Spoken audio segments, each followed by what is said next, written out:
God who shares it with us. And just being able to breathe that in and be changed by it.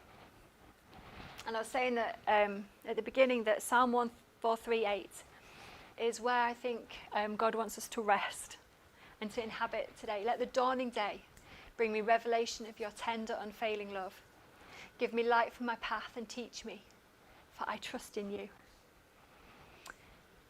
I've been on an ever-expanding sabbatical, I think we're going to call it. But part of it is that I've been thinking, God, you know, what after this? You know, I mean, pretty much all through my working life has been involved in leading church, running church, starting church things, you know, but where now? What does it look like? And God in his kindness has been helping me on that journey a little bit. And one of the things that I feel like he's done is begin to engage my imagination so that I can spend time with different people from the Bible and different people from throughout history that really loved him. And in this quest, like, what does it mean to gather together? What does it mean to be his people? John, the beloved, you know, the beloved disciple, he's sort of been the one that I've been engaging with to begin to learn that. And one of the things that God said is, I want you to look at the passages that talk about one another, love, and really begin to understand what that looks like, what that should look like as we gather together as his people. And the Greek for that is alalon, so it's alalon, love. And how mutual it is and how reciprocal it is. It's not like patronage, like here's the crumb from my fingertip, I love you, enough to give you that. It flows both ways.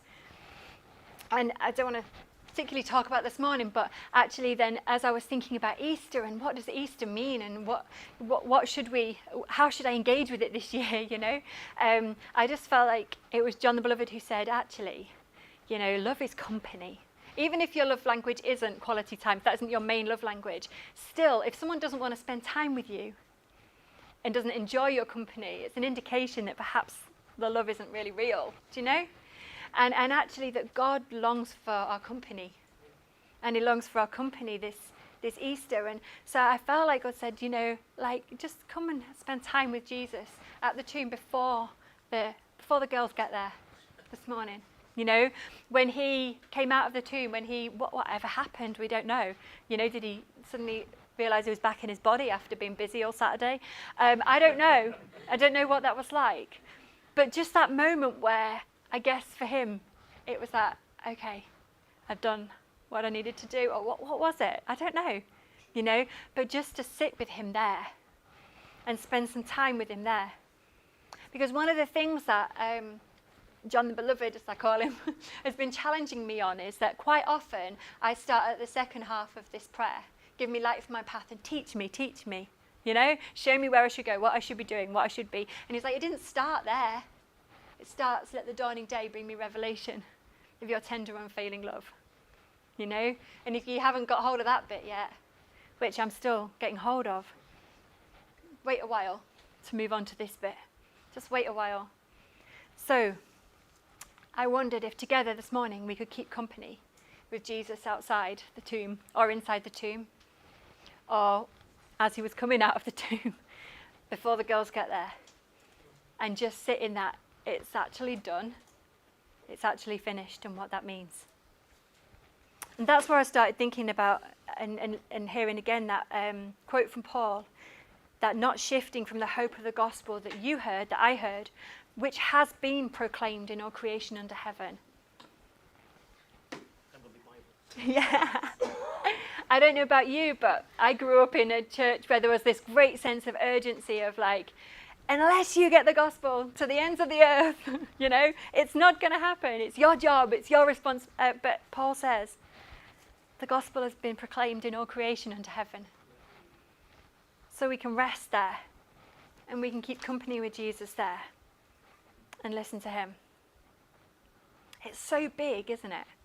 Like what Jesus did on the cross is so, I know that sounds daft, but it's so big. And I've over this sort of Easter week, I've just been thinking of that, the cut down his side and the blood and water, it says, that flowed from that. And blood and water makes me always think of birth, because the two are present. And just that idea that, and then I kept thinking of Eden and Adam cut in the side and Eve being drawn out. And she was always inside of him, but then she was there next to him. but not as a subordinate, as a companion, you know. And then Jesus is cut on the side in the cross, and the bride is drawn out, as it were. And there she is, she was always in him. The bride is the world. The bride is all of creation that has had the love of God proclaimed to it. And she was always inside him, never outside, never separate. But then there she is, formed as a companion for Christ. Like, do we see ourselves formed as a companion? You know, do we see him needing our fellowship in the way that we need his? Do we see that love as reciprocal, mutual, like flowing? Because I think that's what he wants to draw us into more and more at the moment. Blood and water, like birth. It's finished. It's finished. It was finished. It was finished before the foundation of the world, and it's finished, and it's still finished, and we can rest in that. But we rest drawn out as a companion for him. So I just wondered if we could just wait there for a minute and just ponder on that. And if anybody has anything that they want to say in that, or pray in that, or reflect in that, that would be great.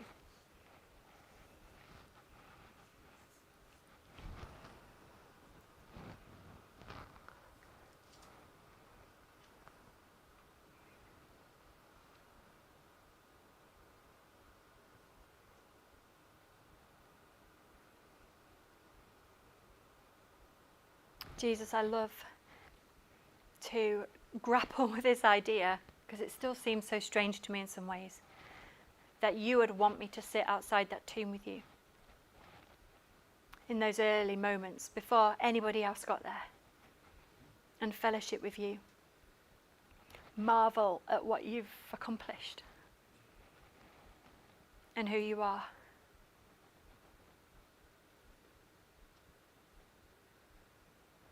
Maybe even hear from you what you're feeling about it all.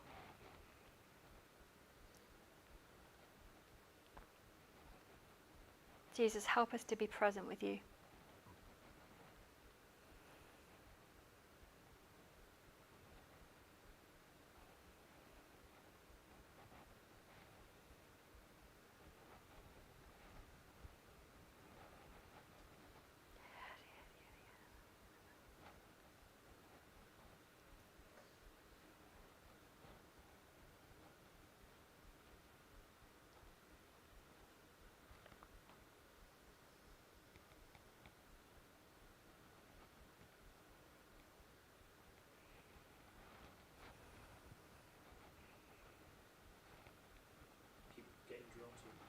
Say, you generally say it's a disciple that you're talking about, Cassie, the beloved John. Then a disciple who reached the tomb first also went in, and he saw and believed. He saw and believed. It makes it even clearer. For until then, they still haven't understood the scriptures that said Jesus must rise from the dead. He saw and he believed. He saw that Jesus wasn't dead. Something had been accomplished and achieved. And that's the love disciple who'd been near Jesus all the time, who heard his words, who reclined next to him at the table. But it's when he saw this that he believed. Yes, Jesus. Yeah.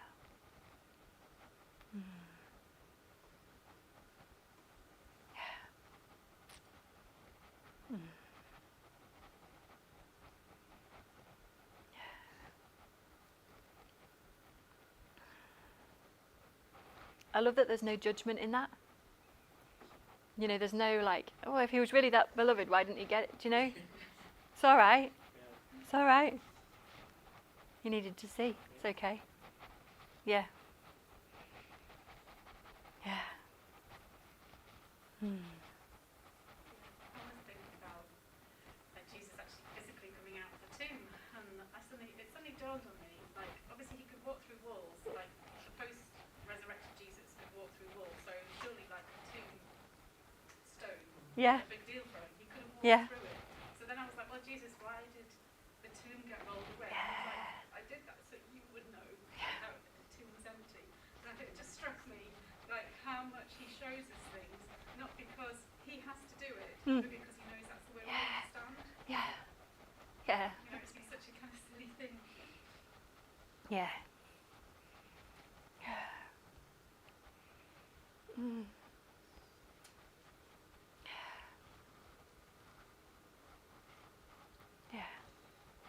Yeah. Mm.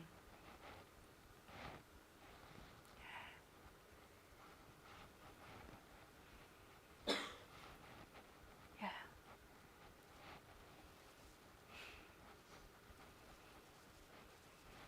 Kind of makes you wonder if all of it was so that we would understand, Yes. not because the Father needed it. Or, yeah. I mean, thinking about that kind of love that does things because we need it and doesn't judge us in that. I feel so challenged about love in all of this, you know, and I'm challenged in. I felt like God said to me, "You're pretty good at the love that endures, but there's a lot of other kinds of love that I want to. You know, it's good. You can do that one, but how about these loves?" And there was in all the kind of movement that there's been through this lockdown about like inclusion and our own prejudices and those that we want and don't want included in conversations, and leveling playing fields and not judging people on colour, race, creed, gender, all of that kind of thing. There was a quote on Facebook, and it sort of said, it was sort of describing radical inclusion, and it was saying it's radical not when those who you want are included at the table, but when those who you don't want are included at the table. And I just felt as I read that, I thought, wow, that's really, yeah, that's good. And then I felt like God was kind of going, is it? What about when there's no one you don't want? You know? What about when there's no reflex left in you that says, okay, yes, God, they have to be there too, fine, you know? And I was just like, I still realise that like what I call radical is so not what we call, what was there, this quote that was supposedly radical. There's a whole lot further for it to go in me than that, you know? And it's so much bigger than that. The bride is, there's nothing outside of him. The bride is, it's born, you know? It's just so big. And how big is the love inside of me? How big is he calling it out to grow, you know? So as I said, the next thing that I kind of felt like God was saying is, you're good at the love that endures. That's good. But what about, and there's a whole bunch of other loves that he listed off to me, you know? What about the love for your body? What about the love for your, what about the love that celebrates?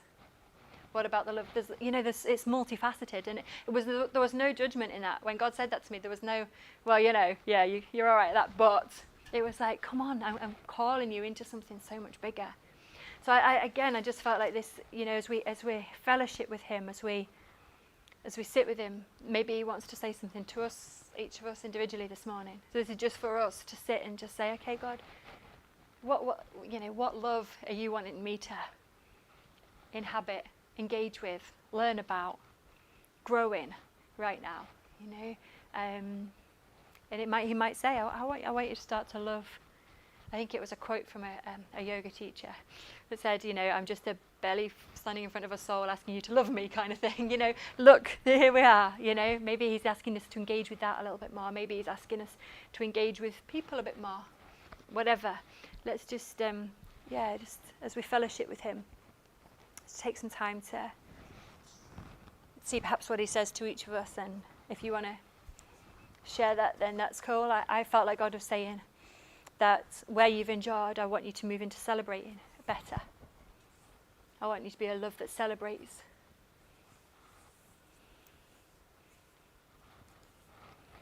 I think I've forgotten how to celebrate in the enduring a little bit. And that was him calling me into something bigger and more fun.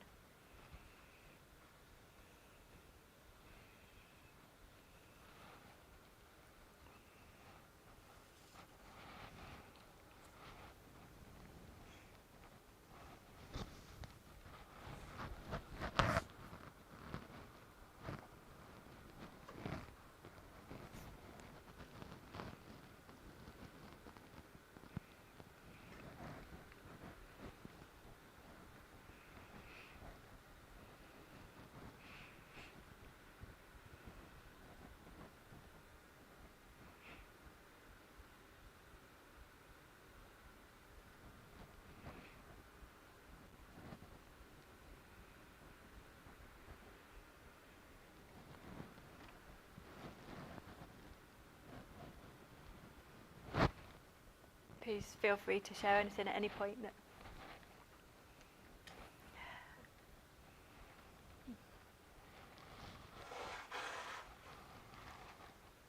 guess for me, it's a surprising thing that you're making me think about, because whenever I teach on the cross, I'm always like, this is bigger than you can think, dream, or imagine. It's not, even one of my favourite songs that we sang this morning about, All Hail King Jesus, the Saviour of the world. He's not the Saviour of the world, he's the Saviour of the cosmos. Yeah. Every atom, everything that was ever created is all his, and he wants all of it back.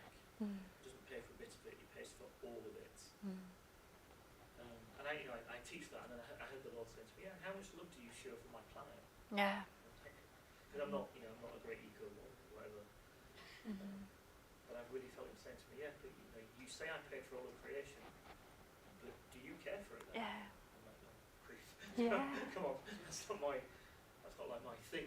Yeah. Really, that's something I find easy. It's quite a challenge. Yeah. Yeah.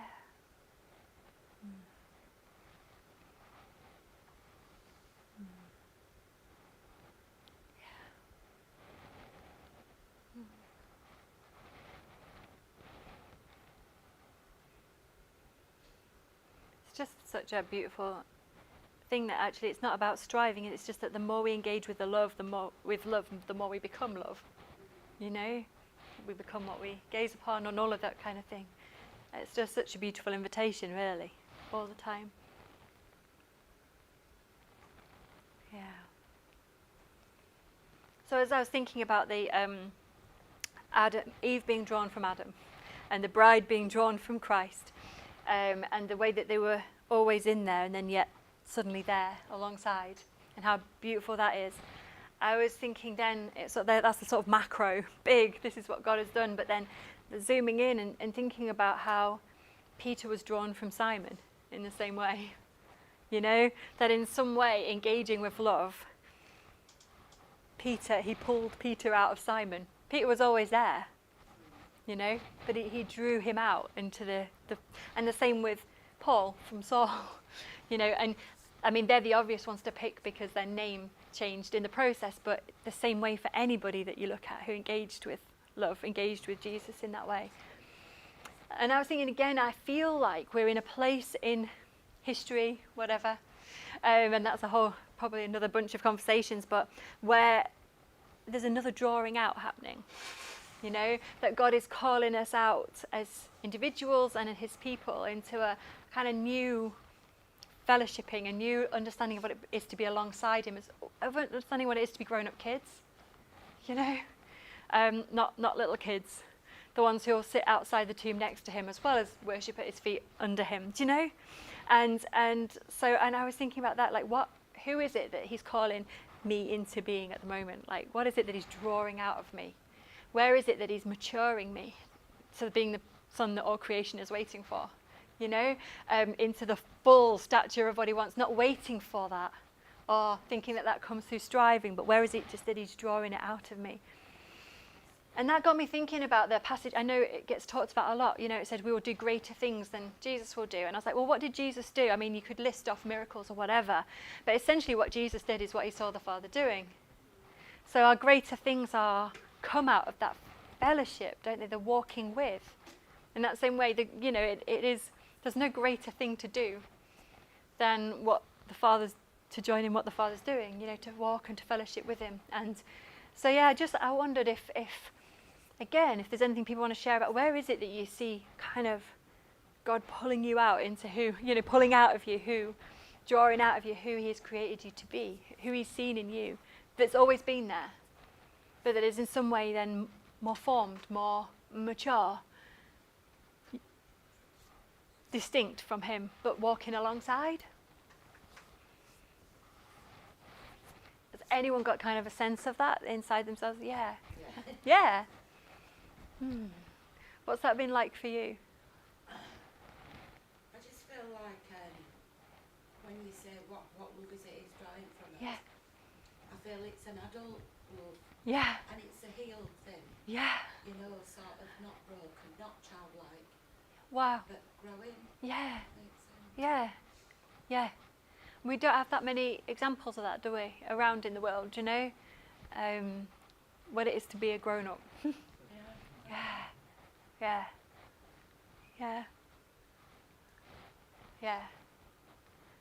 It's going to be exciting seeing a bunch of elders walk in the land, I think. Yeah.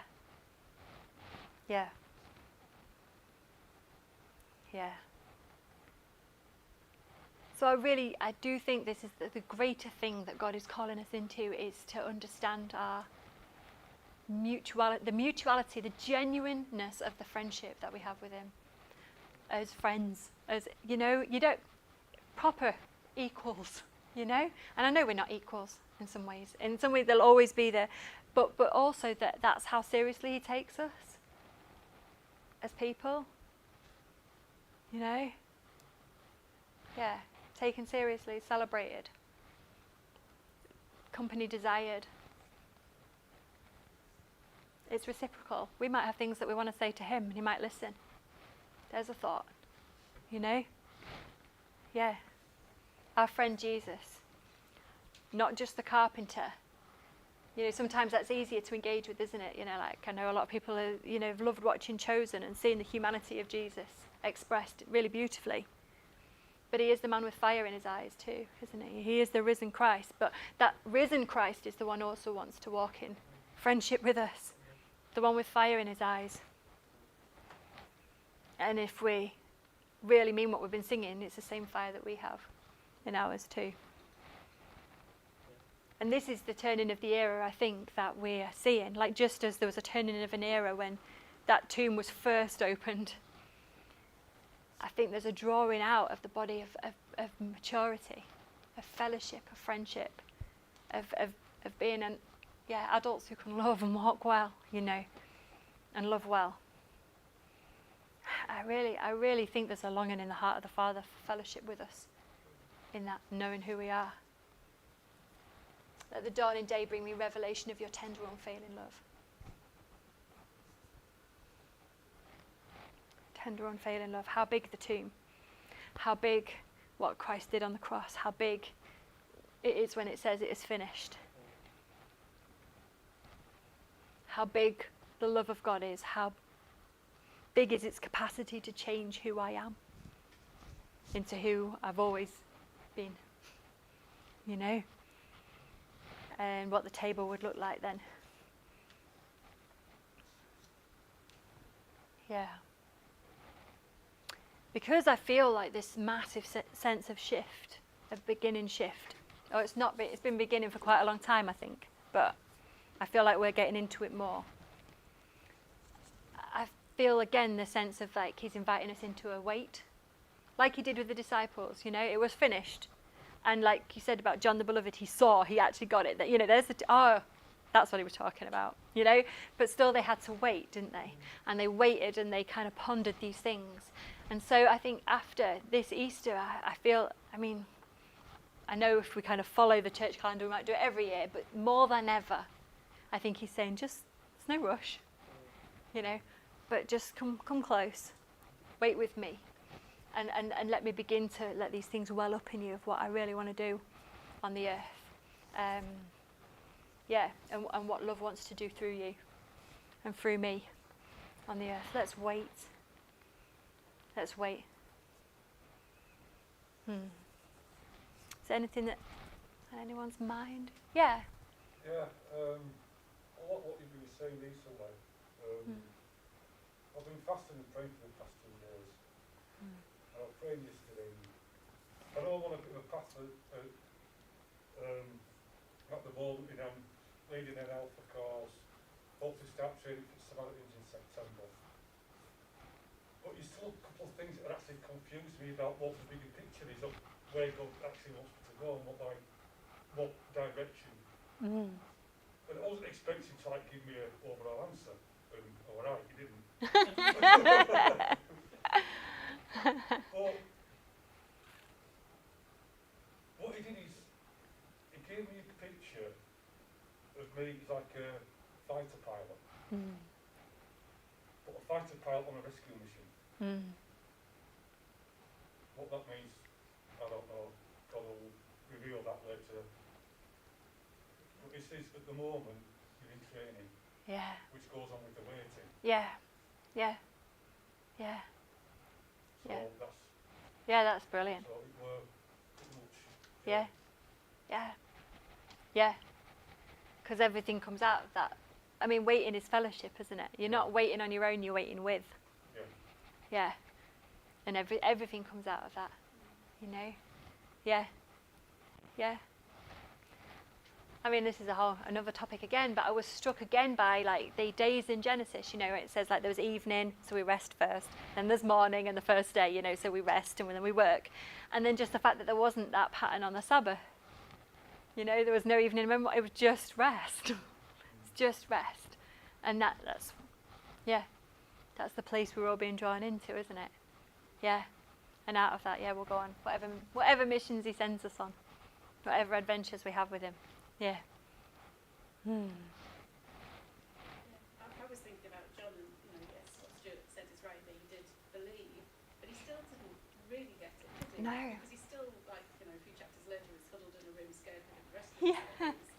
And I was just thinking how often, like, when we get a moment of revelation, how we kind of think we've got it, Yeah. and we camp there, Mhm. and we then look, God, Yeah. what else he wants to show us. Yeah. So Yeah. And I think, Yeah. like with John, he kept on this relationship of love that he had kept on drawing him Yeah. back to Jesus, back for more. Yeah. Because it's interesting, there's a little footnote in the Passion translation about John and why John outruns Peter. And it says, love will always outrun curiosity. Some are simply curious to know Jesus, but we must be passionate to experience his love and power. Yeah. And I was thinking, when you're in love with somebody, you keep on wanting to know more about them. Yep. You don't stop with that Yep. revelation. Yeah. Well, when you're just curious, and I think Yeah. sometimes I'm curious, but not in love. Yeah. Yeah, Yeah. Like to stay in love Yep. with Jesus, pulls you on to the next. Mhm. So, because when you're curious, you get a revelation, you go, well, that's great. Yeah. Yeah. You camp out in it for the rest of your life, maybe. Yeah. Yeah. And Yeah. it's not good, is it? I mean, No. No. which is different than waiting. It is. Waiting is for the next thing that Yeah. God wants to show you. Yeah. It is. Yeah. It's interesting, isn't it, when you say that? I was just thinking like how once you get to the end of the Gospels, like they had no paradigm for what was next, did they? They were like, we talk about, I want to go off the map. I want to, whatever with Jesus, go off the map. It sounds great, but they had no idea. They had no idea what it would mean to eat unclean food, to worship outside of the places. Do you know, they had no idea. And again, I feel like we're at that point again. I'm not sure we've got any idea what it's going to look like if we really got the hold of this idea of who we are, and who he pulled us out to be. You know what I mean? What Jesus actually gave birth to on the cross, what was in his mind. I think we've got no idea what that looks like, and that's why I've been going back to this one another. Like, what would it look like to gather together if we really had the hold of that? Do you know what I mean? What would our And I've got no idea, but love keeps pulling us on to say, actually, wherever we are is great, but let's go where he's taking us, because it's going to be even better. Yeah. And then you can keep going back to this idea of the beloved disciple, that he waits in love, and actually the history is that when he's the only one who survives. Yeah. He sees everybody else martyred. And the story's told that at the end of his life, when he was in Ephesus, he just used to gather people together and say, little children, love each other. Yeah. Connected to what you're saying. Yeah. Does it really mean? It's almost like, I've done my waiting, I've lived my life. What have Yeah. I learned? Yeah. I've learned that little children, you need to love each other. Because it was love that had changed him. Yeah. And it's love that probably 80 years later, he's still talking about. Yeah. And saying, this is what it's for. Yeah. Yeah. Yeah. Yeah. Yeah. When you're talking about Eve being drawn out of Adam and the church being drawn out of Jesus, it's not from his head. Yeah. It's not from Adam's intellect. No. Absolutely. It's in love, it's Yeah. not an intellectual process. Yeah. It is emotive. Yeah. And that's why it's so hard to explain, because you can't quantify